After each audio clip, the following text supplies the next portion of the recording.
8.1, इसके अंदर हमें एक राइट एंगल ट्रायंगल दिया हुआ है,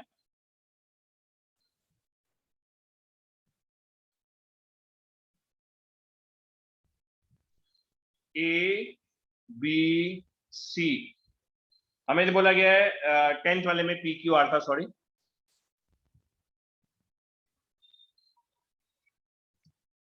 और राइट एंगल दिया हुआ है एट क्यू। तो ये है आपका Q, ये है आपका P, ये है आपका R। हमें गिवन है, ये भी चैप्टर आप साथ के साथ कर लीजिएगा क्योंकि नेक्स्ट टेस्ट आपका इसी चैप्टर का होगा, घर पे नहीं होगा, भूल जाइए, वो 100% आपका इंस्टीट्यूट पे ही होगा सभी का। इस चैप्टर को, इसके बाद सिमिलर ट्रायंगल के बाद इस चैप्टर को अच्छे से प्रैक्टिस कर लीजिएगा रेगुलर। ये हो गया आपका PR प्लस QR। तो PR प्लस QR की वैल्यू जो हमें दी हुई है, PR प्लस QR कितनी दी हुई है बच्चों? 25 सेंटीमीटर। क्वेश्चन नंबर 10 करवा रहा हूं मैं। PR प्लस QR हमें दिया हुआ है, तो सर QR को X मान लेते हैं। तो PR कितना बच गया? 25 माइनस X। हमें PQ दिया हुआ था 5। अब हम पाइथागोरस थ्योरम लगाएंगे। PR का स्क्वायर इक्वल टू X का स्क्वायर प्लस 5 का स्क्वायर इज 25, और ये बन जाएगा 25 माइनस X का whole square equal to X का स्क्वायर प्लस 25। ये बन जाएगा बेटा 625 प्लस X का square minus 2AB, 25 into 2 50x equal to X का स्क्वायर प्लस 25। X स्क्वायर से X स्क्वायर कैंसल, 25 इधर आके माइनस हो गया, this is 600 equal to 50x। तो x की वैल्यू आ गई बेटा आपकी 600 डिवाइडेड बाय 50, 12।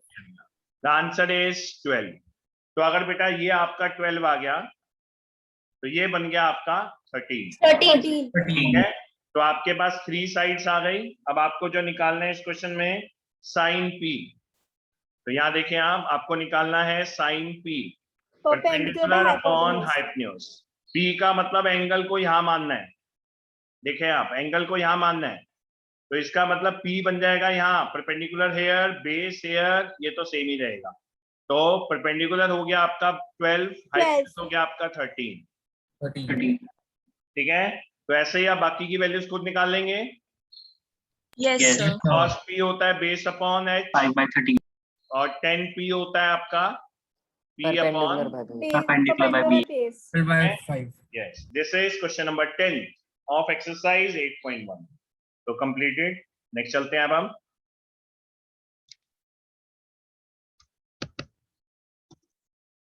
ये है क्वेश्चन नंबर 11 आपका। हमें बोला गया है the value of 10A is always less than 1। क्या वैल्यू ऑफ 10A हमेशा लेस देन 1 होती है? या आपको अभी नहीं पता चलेगा, या आपको अगली एक्सरसाइज में जाके पता चलेगा। यहाँ पे आएगा फॉल्स, हमेशा नहीं होती है लेस देन 1। ठीक है, कई बार 1 के इक्वल भी होती है। सेके जो होता है 12/5 है for some value of angle A. 12/5 कुछ वैल्यू ऑफ एंगल ए के लिए हो सकती है, कैसे चेक करेंगे? देखो, हमें पता है जो cos A होता है, cos A क्या होता है? कौन हेल्प करेगा मुझे? 1/sec, 1/sec।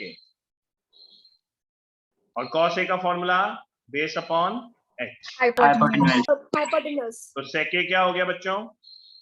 Hypotenuse Hypotenuse upon base. तो मतलब ऊपर की वैल्यू हमेशा क्या होनी चाहिए? Big. Hypotenuse. Numerator always greater than the denominator in case of sec A। yes, ये है। ये 5/12 दिया होता तो हम फॉल्स लिखते हैं, लेकिन यहाँ पे 12/5 दिया हुआ है तो हम ट्रू लिखेंगे, this is true. Next, cos A is the abbreviation used for cosecant of angle A, false।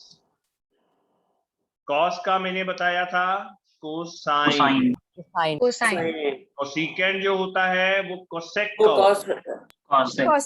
Cosec. cot A is the product of cot of A, false। ये प्रोडक्ट नहीं false. होता, ये एंगल की value होती है। cot ये angle का होता है, एंगल ए का। This is not a Theta। Product. ठीक है, अब बोला गया है क्या sin थीटा 4/3 हो सकता है? हमें पता है False. साइन थीटा की वैल्यू क्या होती है? Perpendicular by hypotenuse. Hypotenuse. Perpendicular bond. और डिनोमिनेटर क्या होना चाहिए न्यूमिनेटर से? Greater. ग्रेटर होना चाहिए। डिनोमिनेटर न्यूमिनेटर से ग्रेटर होना चाहिए, लेकिन यहाँ पे डिनोमिनेटर तो कम दिया हुआ है, तो ये वाली वैल्यू क्या हो गई? False. ठीक है, तो आप अपने बुक्स में कर लीजिए, कंसेप्ट मैंने बता दी। नेक्स्ट आते हैं बेटा एग्जांपल 2 की तरफ। एग्जांपल 2 जो है आपका, if angle B and angle Q are acute angles such that sine of B equal to sine of Q, ये हमें गिवन है, then prove that angle B equal to angle Q. हमें ये प्रूव करना है कि ये एंगल बी एंगल क्यू के इक्वल है।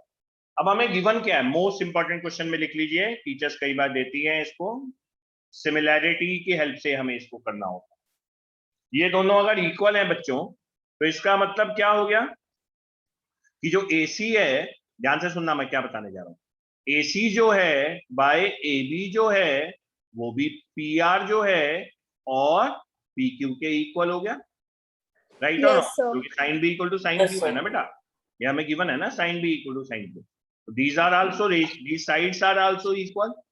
और किसी तरीके से अगर हम ये बीच का एंगल भी इक्वल या तीसरी साइड भी इक्वल प्रूव कर दें, दो साइड तो हमने कर दी, AC और AB, AC by AB equal to PR by PQ, तो तीसरी साइड की रेशियो भी अगर इक्वल हो जाए तो हमारा काम बन जाएगा। ठीक है, हम इसको करेक्ट वे में लिख देते हैं, क्योंकि प्रूविंग के लिए हमें इसको इस ऑर्डर में लिखना चाहिए।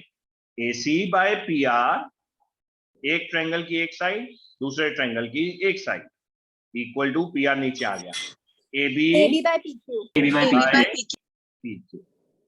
ये सर ने लिख दिया, और सर ने इस रेशियो को एक नाम दे दिया K दे दिया, इक्वेशन नंबर 1 दे दिया। यहां तक क्लियर है सबको कि सर ने कुछ नहीं किया, जो इक्वल था दो रेशियो इक्वल कर दी, मुझे अब तीसरी रेशियो इक्वल कर दी, तो उसके लिए मैं क्या करूंगा, मैं BC की वैल्यू निकालूंगा बाय पाइथागोरस थ्योरम। तो हमें पता है according to the Pythagoras theorem, अगर हम AC का स्क्वायर निकालें, सॉरी AB का स्क्वायर निकालें, AC square plus BC square. AC का स्क्वायर प्लस BC का स्क्वायर आएगा, और अगर हम BC का स्क्वायर निकालें अकेला, तो ये बन जाएगा AB का square minus, AC square. AC square. और अगर हमें सिर्फ BC निकालना हो, root AB AB square square minus minus AC AC square. square. ये समझ में आ गया? बुक में ये डायरेक्टली दिया हुआ है, मैंने सॉल्व करके बताया कि BC की वैल्यू कैसे निकलेगी। बाय पाइथागोरस थ्योरम से हमने BC की वैल्यू निकाली है। अब देखो आप, BC आ गया आपके पास, सिमिलरली जैसे BC निकाला है ऐसे QR भी। यस प्रथम बोलो। सर वो जो आपने AC और इक्वेशन 1 नहीं समझा है, वो कैसा है? ये वाली, यस सर। ये समझ में आ गई आपको? हाँ सर। बस ये PR जो मल्टीप्लाई में है यहाँ के क्या हो जाएगा? Okay sir. और सर दूसरी बात ये कि हम इसका एक्सेस से नहीं कर सकते, क्योंकि एंगल C और एंगल R तो 90 हो गया ना, इक्वल होंगे, क्योंकि वो वो परपेंडिकुलर इन दोनों के बीच का एंगल है क्या, इन दो साइड के? नहीं सर। बस काम खत्म हो गया, फिर बात ही नहीं बनती। SAS प्रॉपर्टी बीच वाले एंगल में लगती है बेटा। ये बन गया अब आपका PQ का स्क्वायर माइनस PQ का स्क्वायर माइनस AB का स्क्वायर, PR square. नहीं सॉरी क्या कर रहा हूं मैं, PR का स्क्वायर।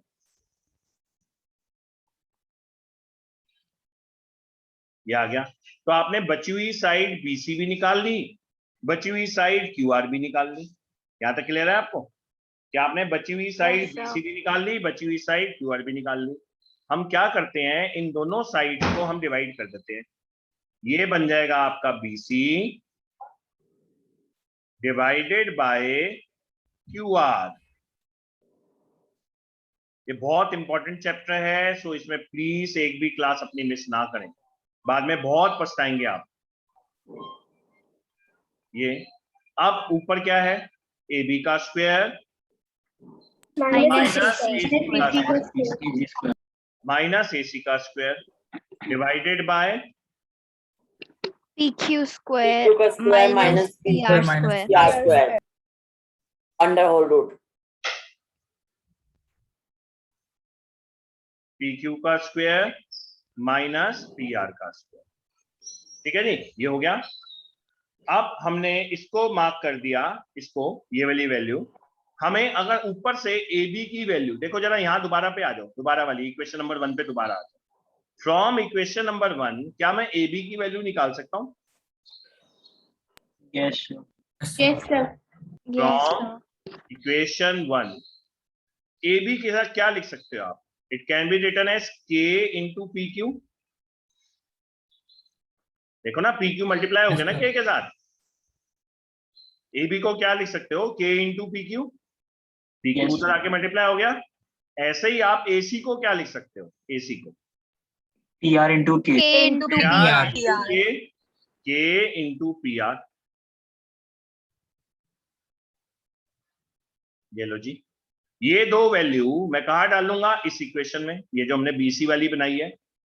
ये रेशियो थी हमारी BC divided by Q R equal to, ऊपर है आपका अंडर रूट,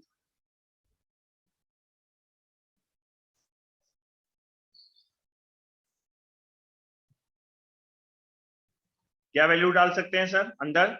ए बी की जगह पे क्या डालूंगा? टेल मी।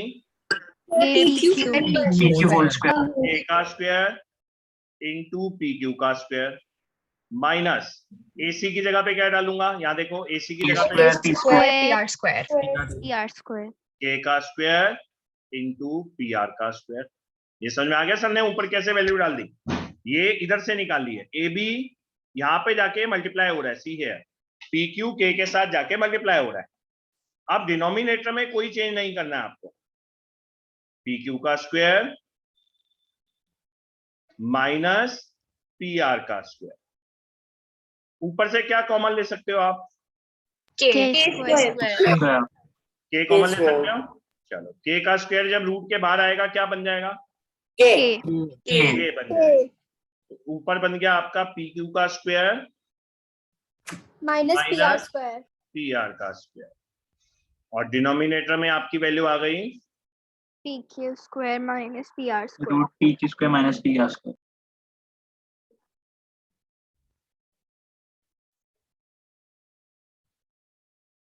पी क्यू का स्क्वायर माइनस पी आर का स्क्वायर।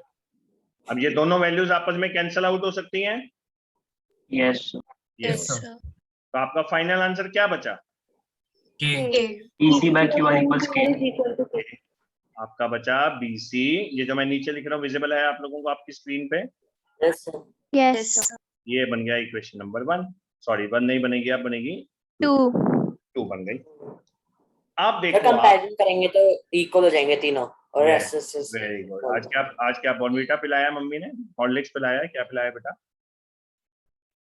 कर रहा था, काम तो आता है। अच्छा, अब हम क्या करेंगे? कंपेयर करेंगे, इनको कंपेयर करेंगे। Comparing equation 1 and 2। 1 को और 2 को हमने कंपेयर किया। These ratios are already equal. अब ये भी के इक्वल है, तो इसका मतलब क्या हो गया?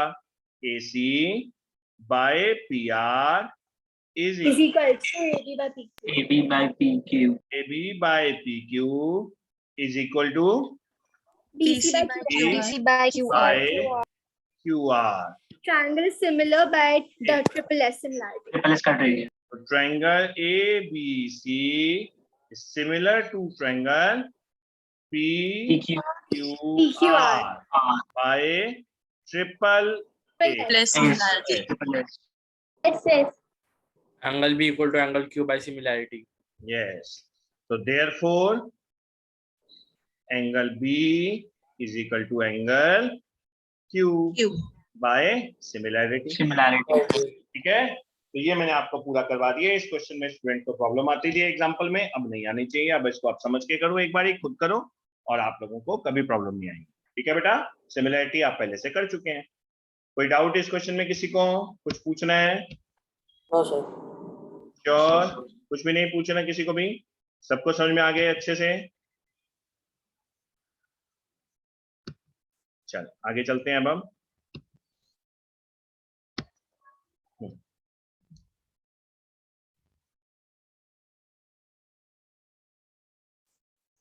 देखो बेटा, जो बहुत इजी है ना, मैं उसमें टाइम वेस्ट नहीं कर रहा, क्योंकि हर क्वेश्चन अगर मैं कुछ बहुत ही मतलब 1% क्वेश्चन मैं सिर्फ एग्जांपल के ही छोड़वाऊंगा जो सॉल्व है, जो थोड़े से भी कुछ मेरे को लगता है कि आप फंस सकते हो, वही मैं करवा रहा हूँ।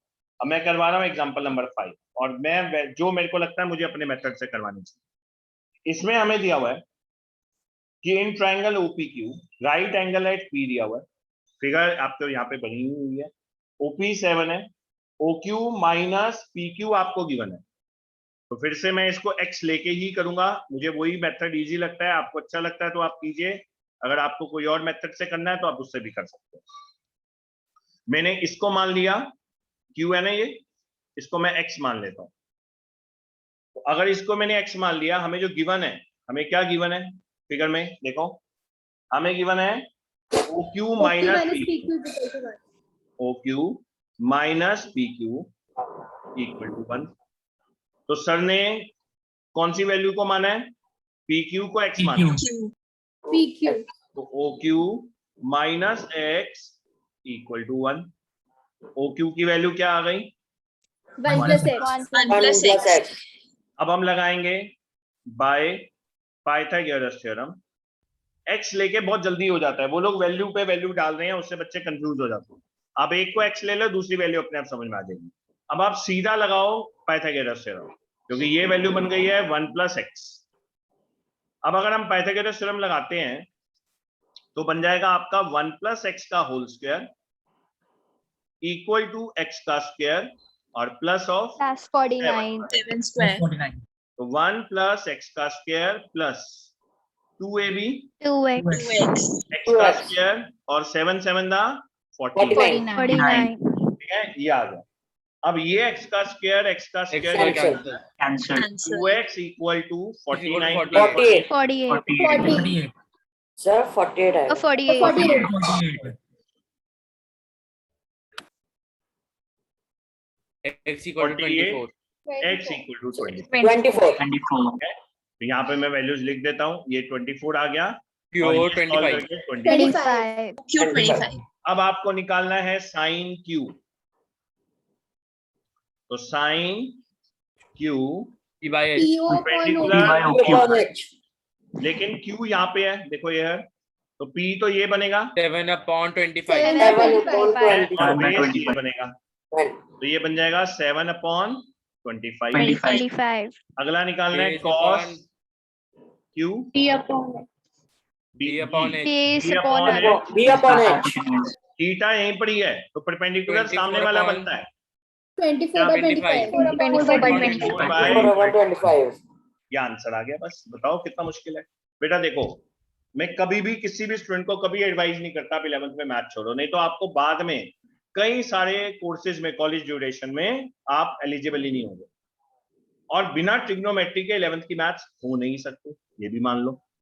तो इसलिए इजी है, अगर जो बच्चे ध्यान से स्टेप बाय स्टेप प्रैक्टिस करेंगे, ट्रिग्नोमेट्री सबसे आसान लगेगी। ये बात ध्यान से आप समझना, एक बार ही खुद करते जाओ, आपको हमेशा आसान लगेगी, और सारे क्वेश्चंस मैं करवाऊंगा आपको, चाहे कोई कोर्स में है या नहीं है। ट्रिगो में मैं कुछ नहीं छोड़ूंगा कभी भी। नेक्स्ट जगह अब आता है नई एक्सरसाइज, ये ट्रिग्नोमेट्री वैल्यूज है, आपकी बुक में भी दी हुई है, स्लाइड में भी आई गई आपके पास। आपको आज के दिन में इन वैल्यूज को याद करना। एक काम करना, एक पेपर पे आप इनको बनाना और जहां आप बैठते हो इसको लगा लो, लेकिन ध्यान से समझिए कैसे करना है इसको। एक बार टेबल बनाना कैसे है वो समझ लीजिए।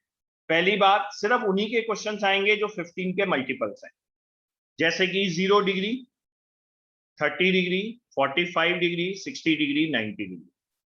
1 2 3 4 5। अब तुम सोच रहे होगे सर इतना बड़ा टेबल तो हमें टाइम लगेगा, जरूरत ही नहीं है आपको। आपको एक बात याद रखनी है सर की, साइन थीटा की वैल्यू जो होती है इंक्रीज होती है। चेक कर लो जरा, फ्रॉम 0 to 1। प्रोबेबिलिटी भी तो ऐसी होती है ना बेटा, 0 to 1 ही जाती है ना आपकी प्रोबेबिलिटी। दुनिया की सारी प्रोबेबिलिटी हमेशा क्या होती है? 0 to 1। 0 to 1. अब आप जरा Between पहली 0 वैल्यू, and 1. पहली वैल्यू देखो कितनी है, 0 डिग्री। लास्ट वैल्यू देखो कितनी है, 1. 1. तो 2 वैल्यू आपने याद कर ली। आप सोच रहे हो सर हमें बहुत खुश कर रहे हैं, सिर्फ 2 वैल्यू याद करा। देखो जरा, अभी मैं तुम्हें बताता हूँ क्यों खुश कर रहा हूँ तुम्हें। ये वैल्यू और ये वैल्यू तो मेरे ख्याल से अभी अभी सबको याद हो गई होगी, हुई कि नहीं हुई, ईमानदारी से बताना। 0 पे 0, Yes. 90 पे हो 1, गई सर। इसके अलावा नहीं करनी। ये 3 को थोड़ा सा ध्यान रखना है। 0 के बाद आएगा 1/2, फिर आएगा 1/√2। इसके और मेथड होते हैं पर मैं उनमें टाइम वेस्ट नहीं करता। हमारा टाइम हमेशा क्वेश्चन सॉल्व करने में जाना चाहिए, टेबल को बनाने के लिए 15 मिनट नहीं लगाने चाहिए। इसलिए इनको रट्टा ही मारो, मैं खुद ही बोल रहा हूँ, ये 3 वैल्यूज को रट्टा ही मारो। √3/2 सबके नीचे 2 वाली वैल्यू आ रही है। 113 1 1/2 30 डिग्री, 45 डिग्री पे 1/√2 और 60 डिग्री पे √3/2। ठीक है, ये समझ में आ गई सबको? ये याद करनी है आपको, ये सारी वैल्यू आपको याद करनी है 0 से लेके 90 तक। 0 और 1 याद हो गई, पहली 1/2, फिर 1/√2, फिर √3/2, फिर 1। अब सोच रहे हो सर बाकियों की क्या करें? कोई बात नहीं, आ जाओ। cos थीटा लिखना है यहाँ पे, बॉक्स के अंदर वैल्यू लिखना स्टार्ट करना। Reverse of sin. यस, अब जो सर 1 2 3 मार्क करें हैं जरा देखना। ये 1 है, येलो कलर मेरा विजिबल है इसमें स्क्रीन के ऊपर। Yes, sir. 1 2 3 4 5 नंबर दे दिए सर ने 5। अब ये जो 1 2 3 4 5 सर ने नंबर दिए हैं, देखो जरा ध्यान से देखो, ऑब्जर्व करना। 5 4 3 2 1। क्या किया हमने? नंबर का क्या किया? उल्टे लिख दिया। Vice versa. Reverse. बिल्कुल दिया। कन्वर्ट कर दिए। जो लास्ट वैल्यू थी कॉस की वो पहले पे लगा दी, उल्टे लिख दो सारे नंबर। मतलब 5 पोजीशन वाला 1 पे आ गया, 4 वाला 2 पे आ गया, 3 वाला 3 पे ही रहा क्योंकि है ही बीच में भैया नंबर। तो इसका मतलब साइन 45 और कॉस 45 की वैल्यू क्या होती है? इक्वल। 1/√2. अगर ये स्टेप किसी को समझ में नहीं आया प्लीज हैंड रेस कर लो। अगर समझ में नहीं आया बिल्कुल शाय फील मत करो, यही एक सर इजी एक वे बार है। और समझा दो। बेटा एक बार आपने वैल्यू ऐसे लिख ली, ये तो आपको याद करनी पड़ेगी साइन की। फिर एक बार आप कॉस लिखोगे और कॉस की वैल्यू पीछे से उतारना स्टार्ट कर देंगे। पीछे से मतलब 5th टर्म से, पहले 5th टर्म, फिर 4th टर्म, फिर 3rd टर्म। किसकी है ये? 4th 3rd साइन वाली। उल्टी उल्टी वैल्यू यहाँ पे लिख दो। अब आपने सारी उल्टी वैल्यू यहाँ पे लिख दी। अब बात आती है सर tan थीटा कैसे निकालें? कोई बात नहीं, उसका भी बहुत इजी इलाज है। tan थीटा का फॉर्मूला सर आपको पहले ही सिखा चुके हैं, sin A upon Cos A. Cos A. cos A। तो आपको सिर्फ ये वैल्यू याद करनी है, ये टेबल अपने आप बना लोगे आप। एग्जाम होने से पहले ही बना के रख लो अपने पास टेबल, जरूरत तो पड़नी है, टेबल बना होगा, वैल्यू गलत नहीं होगी। अब डिवाइड करते जाओ जरा। साइन की वैल्यू 0, 0/1 कितना होता है बेटा? 0. 0। देखो मैं यहाँ पे रेड पेन से लिखता जाऊंगा। 0/1 इज 0। 0. नेक्स्ट वाली वैल्यू 0। 1/2 divided by √3/2। 2 से 2 1/√3. कर गया, 1 आंसर क्या बन by गया? √3. 1/√3। 1/√2 डिवाइडेड बाय 1/√2, आंसर कितना बन गया? 1 √3/2 डिवाइडेड बाय 1/2, 2 से 2 कर गया। 3. √3. और 1/0 Not defined. not defined. क्या है? 1/0 नॉट डिफाइंड। खत्म हो गई बात। तो tan थीटा की भी निकल गई। रट्टा कुछ नहीं मारना, एग्जाम स्टार्ट होने से पहले ही टाइम मिल जाएगा आपको। ऑनलाइन हुआ तो घर पे ही है भैया सारी वैल्यूज तो। नेक्स्ट देखो कोसेक की कैसे याद करनी है। कोसेक होता है 1/sin A। कोसेक क्या होता है? 1/sin A। तो जो भी आपकी sin A की वैल्यू है उसको रेसिप्रोकल करते जाओ। बच्चों 1/0 क्या होता है? Not defined. Not Not defined. defined। इसका रेसिप्रोकल कर दो 2/1। 2. इसका रेसिप्रोकल कर दो √2. 2/√2। 2. इसका रेसिप्रोकल कर दो 2/√3। √3. और ये बचा 1 1/1 रेसिप्रोकल है। 1. सेके किसका रेसिप्रोकल है? 1/cos A. 1 by cos A। ऐसे आप cos A की वैल्यू को रेसिप्रोकल करते जाओगे। बस ये जो cos A की वैल्यू है, सर साइन की याद की, बाकी सारी लिखते गए। यस बेटा बोलो। सर सर इसमें हम सेक वाली को हम ये भी तो कह सकते हैं कि रिवर्स ऑफ कोसेक है। यस बिल्कुल, सेक वाली को आप रिवर्स भी लिख सकते हो। जो कोसेक की आएंगी, जैसे साइन की उल्टी cos की थी, वैसे इसकी भी वही बन जाती है। 1 2/√3 √2 2 और नॉट डिफाइंड। बिल्कुल। अब आती है cot। सर tan A की। Yes, tan A का cot रेसिप्रोकल। जो 1/tan होता है The tan वो का tan का रेसिप्रोकल है। बस। तो आपने मेहनत किसमें की? आपने मेहनत की सिर्फ पहली और आखिरी। कभी कोई नहीं भूलता, कभी कोई नहीं भूलता पहली और आखिरी। लेकिन ये वाली वैल्यू बस पूरी ध्यान में रखो, सारा टेबल बन गया, खत्म। टीचर मना थोड़ा करती है एग्जाम में टेबल बनाने से, तो आज ये टेबल खुद बनाएं, खुद बनाएं। एक बार ध्यान से ये 3 वैल्यू याद करें, टेबल बनाएं और वैल्यू खुद लिखना स्टार्ट कर दें, आपको बाद में इसको कभी जरूरत भी नहीं पड़ेगी। अब आ जाते हैं एक्सरसाइज 8.2 क्वेश्चन नंबर 1 के ऊपर। एक्सरसाइज 8, मुझे पता है आप लोगों को अभी एकदम वैल्यू याद नहीं होगी, तो एनसीईआरटी में ये टेबल आपको गिवन होगा, आप अभी खोल लें पेज नंबर 185, ताकि आप मुझे हेल्प कर पाए और आपको भी समझ में आता रहे सर क्या कर रहे हैं। पहली वैल्यू है फर्स्ट क्वेश्चन में sin 60, तो sin 60 1 by root 2. 1 by root 2 3 by 2 2 3 by 3 by 2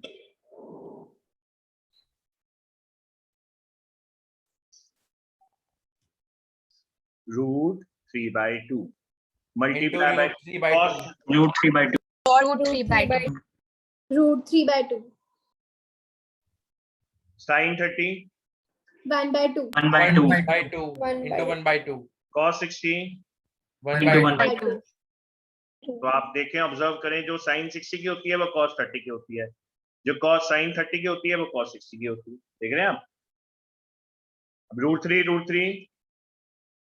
plus 3 by 3 upon 4 plus 1 by 4. 1 by Plus 2 1 by 4. 1 4 upon 1 1 1. हो गई वैल्यू इजी, खत्म, क्वेश्चन Yes. खत्म हो गया। नेक्स्ट देखो 1045 की होती है 1, चेक कर लो। 1 cos 30 की चेक करो टेबल में, root 3 by 2 root 3 by 2 Root 3 by 2. Page number 185 पे एनसीईआरटी में बना हुआ है। sin 60 की root minus root 3 by 2 root 3 by 2 square में है, ध्यान रखना, स्क्वायर भी करना पड़ेगा, they square get cancelled 2 2 and these are same values. अगर सेम वैल्यू नहीं होती Cancel. पहले हम स्क्वायर करते हैं, तो कैंसिल। फाइनल आंसर इज 2, खत्म। इतना सा इजी पार्ट है ये, ठीक है। नेक्स्ट आ जाओ आप, इसके और भी पार्ट्स हैं, एक सेकेंड।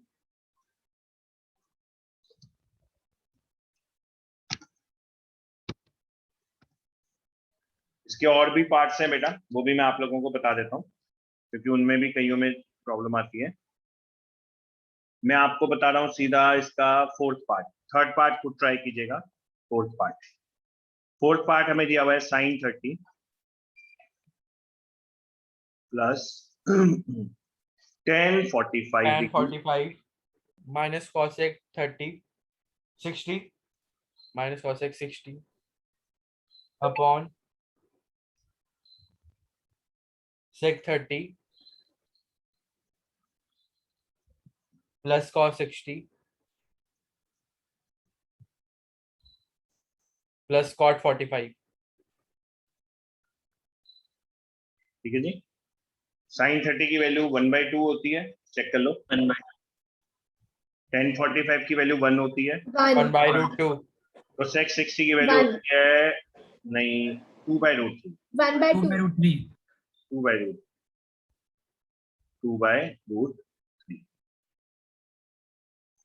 डिनोमिनेटर में आ जाते हैं। sec 30 की value 2 root 3. 2 by root 3 √3, cos 60 की वैल्यू 1 by 2 1/2, cot 45 1, 10 का रेसिप्रोकल होता है, ठीक है।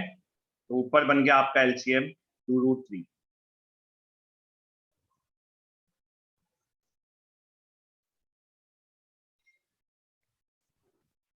सर एलसीएम कैंसिल हो जाएंगे। हाँ बेटा, पहले एलसीएम ले लो, ये बन जाएगा 2, इसके ऊपर बन जाएगा √3, Root इसके साथ 3. बन जाएगा 2√3 और ये बन जाएगा 2 2 का 4 और डिनोमिनेटर में भी एलसीएम आएगा 2√3, ऊपर बन जाएगा यहाँ पे 2 2 का 4, 4.